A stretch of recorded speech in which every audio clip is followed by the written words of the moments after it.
आज बात करेंगे शेयर मार्केट को कैसे सीखें। हालांकि हमने पहले भी बहुत सारे वीडियो में बात की है कि शेयर मार्केट को कैसे सीखें, कैसे हम इसको आसान बना सकते हैं। तो आज हम उसी पे बात करने वाले हैं कि शेयर मार्केट को कैसे सीखें। आगे बढ़ें उससे पहले आप चैनल को सब्सक्राइब कर दें, क्योंकि आपका एक लाइक, आपका सब्सक्राइब हमारा उत्साह बढ़ाता है। हमारा मिशन है इंडिया को फाइनेंशियल अवेयर बनाना, तो आप हमारा उसमें साथ दे सकते हैं। आइए चलते हैं। नमस्कार दोस्तों, मैं हूं शैलेंद्र और स्वागत है आपका मार्केट मिस्ट्री चैनल में। आज बात करेंगे कि शेयर मार्केट को कैसे सीखें।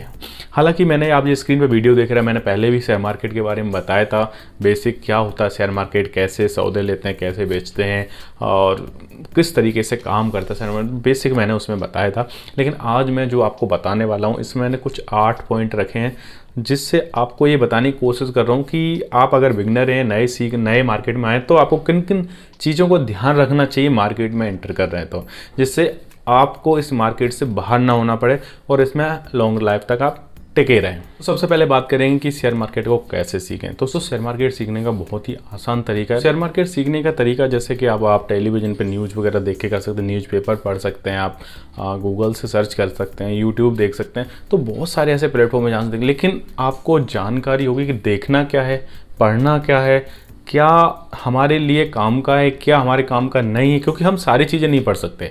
जो हमारे काम की है हम बस सिर्फ उसी को पढ़ सकते हैं। तो ये जानना बहुत ज़रूरी हो जाता है कि हमें पढ़ना क्या है। तो आज हम इसी पे बात करेंगे। जैसा कि मैंने बताया था कि आज हम इस वीडियो में 8 कुछ इंपॉर्टेंट पॉइंट पे बात करने वाले हैं। तो उनमें से सबसे पहले पॉइंट की बात करेंगे कि जो वित्तीय उद्देश्य हैं उनको दिमाग में रखें, यानी आपके जो फाइनेंशियल गोल हैं उनको दिमाग में रखना बहुत जरूरी है। फाइनेंशियल गोल जैसे कि आप अपने घर में क्या काम करते हैं, आप घर में आपकी जिम्मेदारी कितनी है, आपके घर में आपके ऊपर कितना लोड है काम को लेके, या आप अपने घर से टेंशन फ्री हैं, मतलब किस तरीके का माहौल है, आपके घर में कोई किस्त तो चुकानी नहीं है, किसी का लोन वापस तो नहीं करना है, आपने कोई एजुकेशन लोन ले रखा वो तो नहीं देना किसी को। तो ऐसे क्या फाइनेंशियल प्लान है, कोई अगर किसी को प्रॉब्लम है उसके पैसे तो नहीं देना। तो क्या क्या इस तरीके के आपके साथ है, तो उनके फाइनेंशियल गोल बनाना बहुत ज़रूरी है कि आपको कितना पैसा किस चीज़ में लगाना है। तो इस तरीके से अगर आप फाइनेंशियल गोल बनाते हैं तो उससे आपको एक आसानी मिलती है कि कितना पैसा हमें शेयर मार्केट में इन्वेस्ट करना है, कितना मार्केट हमें लोन चुकाने में करना है, कितना पैसा हमें कोई चीज़ को ख़रीदने में करना है खर्च। तो ये सारी चीज़ें जब हम बना लेते हैं तो हमारे दिमाग में एक क्लैरिटी आ जाती कि भाई हमें इतना पैसा है जो यहाँ पे लगाना है, शेयर मार्केट ट्रेडिंग में लगाना है, बाकी का इन्वेस्टमेंट करना, म्यूचुअल फंड में लगाना, तो बहुत सारी चीज़ें हैं। तो हमें एक फाइनेंशियल गोल सबसे पहले तैयार करना बहुत ज़रूरी है। अब नेक्स्ट पॉइंट की बात करेंगे तो निवेश और स्टॉक मार्केट में अलग अलग तरीकों की जानकारी, यानी निवेश आप जब कर रहे हैं या स्टॉक मार्केट में जब आप निवेश कर रहे हैं तो आपको हर चीज़ की जानकारी होना बहुत ज़रूरी है। जैसे स्टॉक मार्केट में बेसिकली 2 तरीके के लोग होते हैं, एक होता है ट्रेडर और दूसरा होता है इन्वेस्टर। तो ट्रेडर क्या होता है और इन्वेस्टर क्या होता है, ये दोनों चीज़ें जानना बहुत ज़रूरी है। तो सबसे पहले बात करेंगे ट्रेडर की। तो ट्रेडर क्या होता है, ट्रेडर का मतलब जो कोई 1 दिन 2 दिन हफ्ते भर के लिए जो शेयर लेता है, खरीदता है और बेचता है, उनको हम बेसिकली ट्रेडर कहते हैं। ट्रेडर के लिए मतलब कंपनी के बारे में जानना, फंडामेंटल जानना उसके लिए ज़रूरी नहीं होता। वो सिर्फ टेक्निकल एनालिसिस करता है और चीज़ों को चार्ट देखता है और उसके हिसाब से ट्रेड लेता है, और उससे को 1 हफ्ते मैक्सिमम यानी 1-2 दिन से लेके 1 हफ्ते तक की ट्रेड रखता है, उसको हम ट्रेडर बोलते हैं जनरली। और दूसरा वही होता है इन्वेस्टर। इन्वेस्टर हमेशा 3 महीने से लेके 2 साल, 1 साल, 5 साल के लिए जो रखता है शेयर को, उसको हम इन्वेस्टर बोलते हैं। तो इन्वेस्टर के रिसर्च करने का तरीका और ट्रेडर का रिसर्च करने का तरीका बहुत अलग होता है। क्या होता है, जब एक इन्वेस्टर रिसर्च करता है तो कंपनी को फंडामेंटल देखता है। तो फंडामेंटल क्या होता है, जैसे कंपनी की पूरी जानकारी निकालना, कंपनी क्या काम करती है, कब इस्टेब्लिश हुई थी, कितने एम्प्लॉय काम करते हैं, हर साल उसका प्रॉफिट कितना आ रहा है, बैलेंस शीट क्या बता रही है उसकी, कितने उसमें रेवेन्यू जनरेट होता है, क्वार्टर वाइज रेवेन्यू कितना आ रहा है उसका। तो कंपनी कैसा परफॉर्म कर रही है मार्केट में, किस सेक्टर की कंपनी है और बाकी उस सेक्टर की कंपनी कैसा परफॉर्म कर रही है, तो हमें ये जान लेना बहुत ज़रूरी हो जाता है अगर हम इन्वेस्टिंग कर रहे हैं। लेकिन वही अगर ट्रेडर होता है तो ट्रेडर में हमें इतना ज़्यादा पढ़ने की जरूरत नहीं पड़ती। और ट्रेडर अगर आप ट्रेडिंग करना चाहते हैं तो सिर्फ आपको चार्ट पढ़ना आना चाहिए और बेसिक थोड़ी सी जानकारी होनी चाहिए कि न्यूज़ अगर कोई फ्लोट हो रही है तो आपको मालूम होना चाहिए, क्योंकि न्यूज़ का बहुत ज़्यादा फर्क पड़ता है ट्रेडिंग पे। अब अगले पॉइंट की बात करेंगे, इसमें जोखिम उठाने की क्षमता। देखो हर किसी व्यक्ति की अपनी अपनी जोखिम उठाने की क्षमता होती है। मेरी कुछ और होगी, आपकी कुछ और होगी। जैसे आप कुछ हो सकता है कि आप लॉस उठाने की यानी जोखिम उठाने की क्षमता आपकी ज़्यादा हो, किसी दूसरे व्यक्ति की उससे ज़्यादा हो, उसकी कम हो। तो ये अपने तरीके से आपको डिसाइड करना पड़ेगा। अगर आप शेयर मार्केट में एंटर कर रहे हैं, आप बिगिनर हैं यानी शुरुआती स्टेज में आए हैं, सीखना चाह रहे हैं, तो आपको जोखिम अपना डिसाइड करना पड़ेगा। आपको अपना, जैसे मैंने अभी पहले पॉइंट में बताया था कि फाइनेंशियल गोल, आप फाइनेंशियल गोल अपने डिसाइड करेंगे और उसी के साथ आप देखेंगे कि आपको अगर इतने पैसों का, इतने परसेंट का अगर लॉस भी हो जाता है तो कोई फर्क नहीं पड़ेगा साधारण हमारे जीवन पे। तो हमें ये चीज़ जानना बहुत ज़रूरी होता है शेयर मार्केट में एंटर करने के लिए। जैसा कि मैंने अपने लास्ट वीडियो में भी बताया था कि ये अपना कोई भी नई चीज़ हम शुरुआत करते हैं तो उसमें जोखिम हो सकता है, ऐसा जरूरी नहीं, क्योंकि हम सीख रहे हैं, लर्निंग कर रहे हैं, लेकिन उस जोखिम के लिए हमें प्रिपेयर रहना होता है। जैसा कि आप देखते हैं बैंकों में, किसी भी कंपनी, वो अपना एक क्राइटेरिया बना के रखती है कि इतना भाई, इतना लॉस हमारे साल भर में होना ही होना है, कितना भी हम कुछ करें। तो ऐसे ही हमें भी अपना एक जोखिम उठाने की क्षमता बनानी होती है कि भाई हम एक साल के अंदर एक ट्रेड में इतना हम लॉस उठा सकते हैं, इससे ज़्यादा नहीं। तो हमें उसके हिसाब से अपनी प्लानिंग करनी होती है और उसके हिसाब से ही हमें अपना शेयर मार्केट में पैसा इन्वेस्ट करना होता है और ट्रेडिंग करनी होती है। क्योंकि ट्रेडिंग में क्या होता है कि ना, आप की रणनीति आप जितनी अच्छे से बनाएंगे, जितने अच्छे से समझ के पैसा लगाएंगे, उतने प्रॉफिट के ज़्यादा चांसेस हैं। वहीं लेकिन साथ ही साथ आपको एक दूसरा पक्ष जो है इसका जोखिम वाला, वो भी ध्यान में रखना होता है। लेकिन जोखिम को आप कम कर सकते हैं उसमें स्टॉप लॉस लगा के अपने तरीके से और उसको देख के। अब अगले पॉइंट की इसमें बात करेंगे, विभिन्न प्रकार के फाइनेंशियल प्रोडक्ट की जानकारी होना। यानी देखो क्या होता है कि अगर आप स्टॉक मार्केट में आ रहे हैं तो आपको मालूम होना चाहिए कि फाइनेंशियल प्रोडक्ट कौन कौन से हैं जो फाइनेंस मार्केट में काम कर रहे हैं और हम कहाँ कहाँ पैसा अपना इन्वेस्ट कर सकते हैं। क्योंकि जब हम पैसा अपना डाइवर्सिफाई करते हैं, अलग अलग जगह लगाते हैं, तो हमारे पैसा सिक्योर रहता है। लॉस होने के कहीं एक जगह से अगर लॉस हो रहा है तो दूसरी जगह से हमें ज़्यादा मुनाफा हो जाता है, तो उससे हम लॉस अपना कवर भी कर सकते हैं।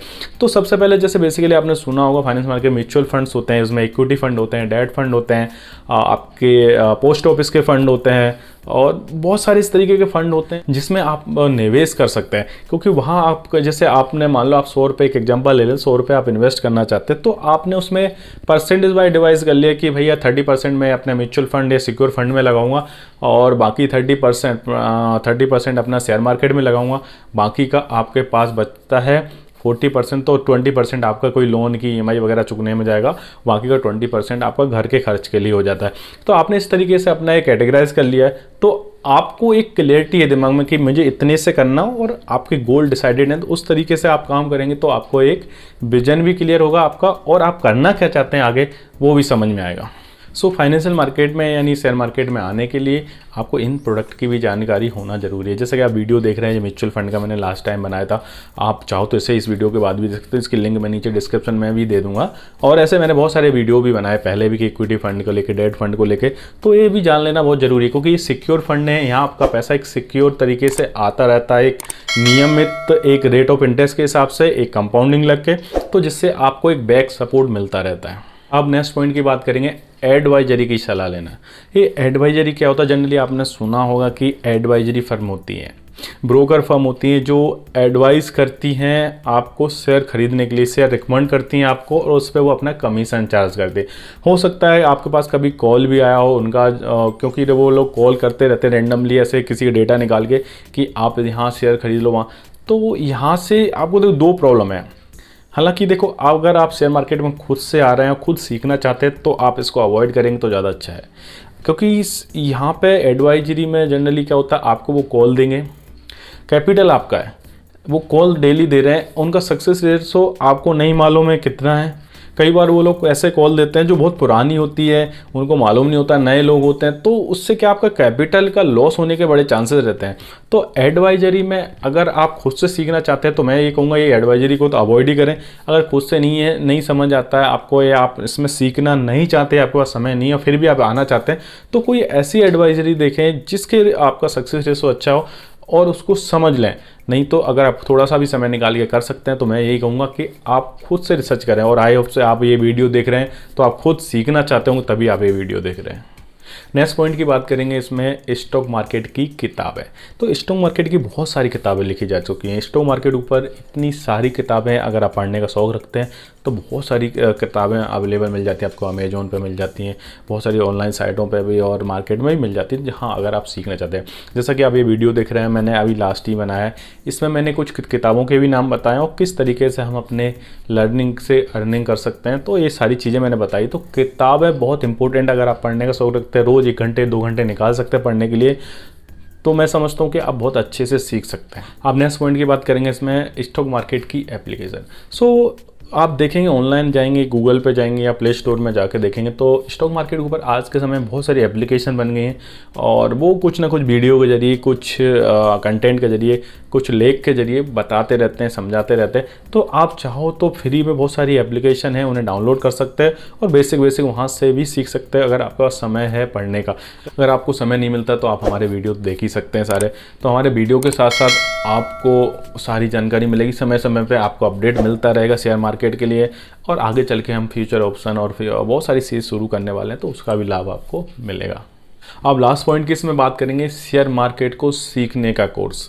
आप जनरली जब शेयर मार्केट में एंटर करते हैं, नए लोग होते हैं, बिगनर होते हैं, तो एकदम ये दुनिया से चमकदार होती है, तो उनको समझ नहीं आता करे क्या। जब भी हम यूट्यूब पे जाते हैं तो वहाँ पे कोई ना कोई अपने कोर्स भी बेच रहा होता है, कहीं फेसबुक पे जाते हैं, इंस्टा पे जाते हैं तो वहाँ कोई ना कोई शेयर मार्केट का अपने कोर्स बेच रहा होता है। तो हम क्या सोचते हैं कि शुरुआत में कि हाँ यार ये ले लेंगे तो शायद अच्छा हो जाएगा। तो मैं सबसे पहले तो उन लोगों को यही बोलना चाहूँगा कि अगर आप शेयर मार्केट कोई कोर्स लेना चाहते हैं तो सबसे पहले 1 आध महीने 2 महीने अपने आप को समझें, चीज़ों को देखें, वीडियो से समझें, उसके बाद डिसाइड करें कोर्स लेना है नहीं लेना है। कोई जनरली फीडबैक आता है कि कोर्स लेने के बाद वही जो आपने सीखा सेम वही सिखा, थोड़ा बहुत अपडेट हो जाता है। तो कोर्स लेना है नहीं लेना वो खुद डिसाइड करें, क्योंकि कोर्स अच्छे होते हैं नो डाउट, क्योंकि इन्वेस्टमेंट कहीं भी करो, अगर आप अपने नॉलेज कलेक्ट करने पे इन्वेस्टमेंट कर रहे हैं, पैसा खर्च कर रहे हैं, तो एक तरीके का इन्वेस्टमेंट है और पैसा कभी बर्बाद नहीं जाता। कहीं से भी नॉलेज मिले आपको लेना चाहिए, लेकिन पहले एक बार शुरुआत में आप समझें, क्योंकि आपको थोड़ी समझ होगी शेयर मार्केट की, तभी वो कोर्स भी समझ आएंगे। एकदम नए तरीके से बैठोगे तो वो भी समझ नहीं आने वाला। तो पहले थोड़ा बहुत बेसिक नॉलेज ले लें, उसके बाद अगर कोर्स लेते हैं तो वो समझ सकते हैं आप। और पैसा सीखने पे कहीं भी खर्च करो कभी ख़राब नहीं जाता, क्योंकि ये हमेशा आपको रिटर्न देता ही रहेगा। सो ओवरऑल इन 8 पॉइंटों की बात करें तो शेयर मार्केट को बहुत आसानी से सीखा जा सकता है। शेयर मार्केट सीखना बहुत आसान है। मैं कहूँगा कि शेयर मार्केट इतना आसान है कि जैसे कि खाना बनाना जितना आसान है, खाना बनाना जितना ही कठिन है। जिन लोगों को खाना बनाना आता है वो लोग इस शेयर मार्केट को बहुत आसानी से सीख सकते हैं। जिन लोगों को खाना बनाना नहीं आता तो वो खाना कैसे बनाना सीखते हैं, उस तरीके से शेयर मार्केट को सीख सकते हैं। तो बहुत सिंपल है। लोगों ने इतना फैला के रखा है कि शेयर मार्केट में पैसा डूबता है, शेयर मार्केट एक जुआ है, शेयर मार्केट में पैसा कभी नहीं बनता, यहाँ तो हमेशा लॉसेस होते हैं। तो मैं आपको ये बहुत क्लियर कर दूं कि शेयर मार्केट में इस तरीके का कुछ भी नहीं होता है। शेयर मार्केट सिर्फ उन्हीं लोगों के लिए बना है जो सीखना चाहते हैं, हमेशा लर्निंग रखना चाहते हैं और अपने आप को अपग्रेड करना चाहते हैं। जो लोग इस मार्केट में अपने आप को अपडेट रखते हैं, नॉलेज रखते हैं, वो ज़्यादातर हमेशा इस मार्केट में सक्सेस होते हैं और बने रहते हैं हमेशा। सो उम्मीद करता हूँ आपको ये वीडियो आज का पसंद आया होगा। अगर आपको पसंद आया है तो लाइक करें और अपने दोस्तों को और परिजनों में शेयर करें, जिससे ये जानकारी उनको भी मिल सके। बैंकिंग और फाइनेंस की जानकारी के लिए हमारे चैनल को सब्सक्राइब करें। तो मिलते हैं नेक्स्ट वीडियो में, तब तक के लिए नमस्कार, जय हिंद।